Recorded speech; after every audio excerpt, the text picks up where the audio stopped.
Assalamualaikum warahmatullahi wabarakatuh. Halo semuanya, jumpa lagi dengan saya Chow Sing Sing, kurator dari podcast Horror Night Story. Halo, apa kabar semuanya? Semoga semuanya sehat-sehat ya. Dan seperti biasanya, pada hari ini saya akan membawakan sebuah kisah mistis untuk kalian semua. Kisah mistis kali ini lumayan pendek ya. Dan saya ambilkan dari kisahnya Mas atau Mbak Easy Bro. Oke, daripada kita berlama-lama, mari kita simak ceritanya. Awal mula Caster dan teman yang lain bisa sampai percaya dengan kehadiran sosok merah ini adalah karena dari cerita beberapa orang. Sebagai permulaan, Caster akan jelaskan terlebih dahulu bagaimana asal muasalnya bisa bercerita tentang sosok satu ini. Jadi waktu itu, cerita ini datang dari para senior yang sudah lebih dulu diganggu oleh mereka.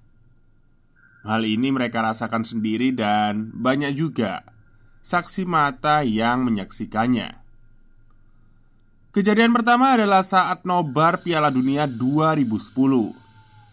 Aula kami itu ada 4 lantai. Dan waktu itu kami menggunakan aula lantai 2 untuk nobar bersama umat. Seorang bapak mengaku melihat salah satu dari teman kami naik ke lantai 4. Padahal posisinya semua orang sedang ada di lantai 2 untuk makan-makan. Waktunya itu sekitar jam setengah 12 malam. Bapak itu bilang, teman kalian ada di lantai 4 loh." "Loh, ngapain pak? Wong teman kami lengkap kok di sini. Gak ada yang ketinggalan di atas," ujar salah seorang temanku. "Jangan bercanda deh. Ada kok teman kalian." Bapak itu kemudian menjelaskan ciri-ciri wanita itu. Dan dia bilang wanita itu pakai dress merah.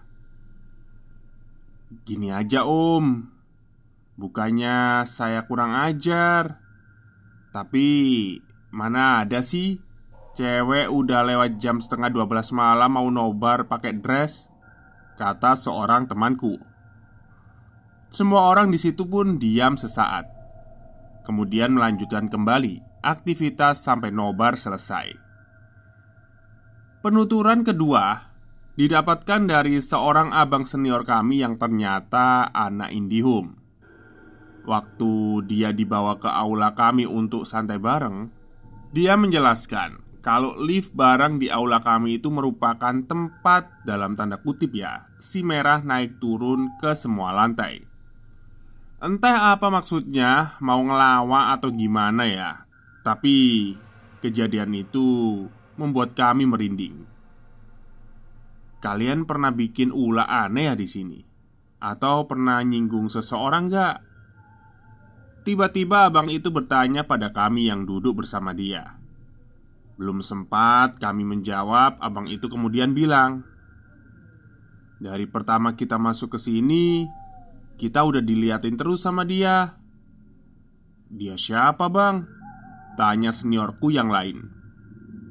"Ya aku kurang tahu sih, gak nanya-nanya soalnya. Tapi dia pakai kostum merah."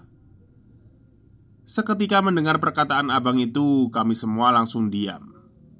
Tanpa basa-basi lagi, kami pun langsung berangkat nyari tempat tongkrongan lain.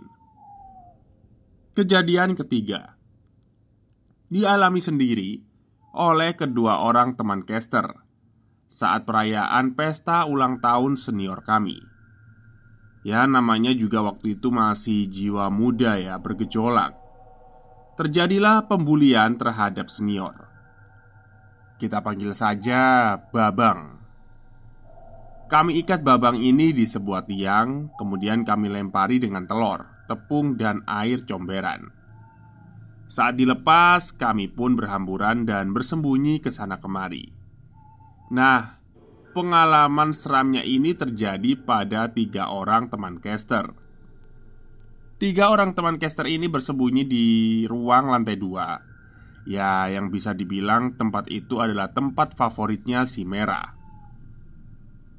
Jadi, 3 orang teman caster ini iseng-iseng. Lalu, 2 orang dari mereka itu minta difoto lah sama satu teman caster yang lain.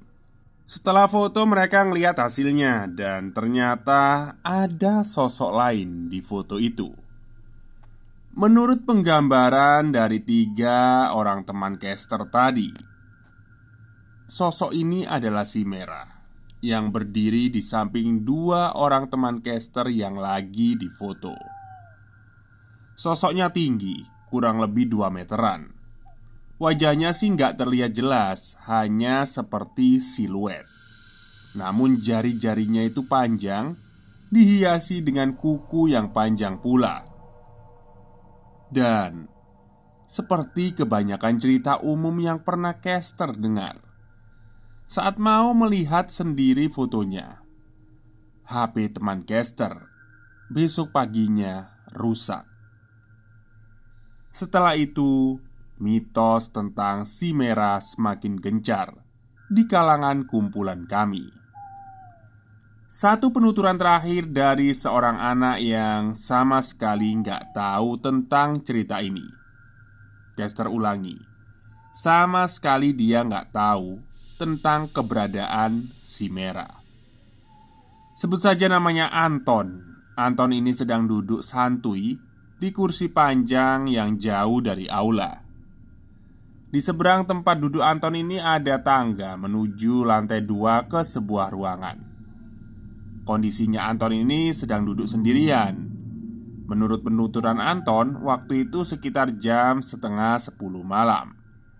Dia lagi duduk sambil nunggu orang tuanya selesai latihan paduan suara.